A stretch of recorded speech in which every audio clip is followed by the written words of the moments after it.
着防疫措施放宽，现在被视为是免疫负债期间，就有小朋友一连发烧5天，而且呢伴随着喉咙痛，但是新冠快筛都是阴性，医师说很有可能是 A 流或者是感染腺病毒。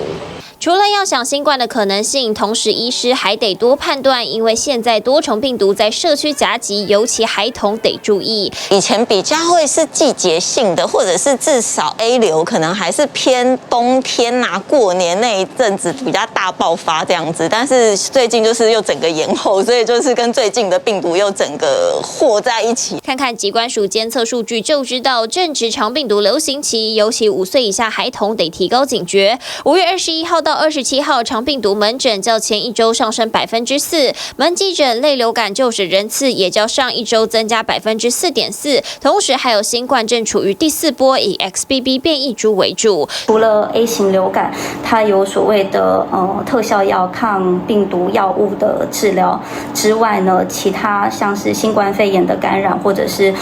腺病毒的感染，多数还是要靠孩子自身的免疫力。所有病毒一次在社区中流行，小朋友上学群聚更容易感染。临床上难就难在于症状很类似，得从更多面向判断，像是感染腺病毒，发烧时间较长，可能超过5天，喉咙痛以外会伴随扁桃腺化脓。A 流发烧可能也有3到5天，常会感觉肌肉酸痛，这2个都能到医疗院所自费快筛。至于新冠快筛更容易取得，咳嗽也会较明显，而不论哪种快筛，通常发烧后2到3天，准确度较高，但医生说并非100%。本来现阶段就是每年的长病毒好发期，随着免疫负债报道，多个病毒搅局，让整体疫情趋势上升。TVBS 新闻综合报道。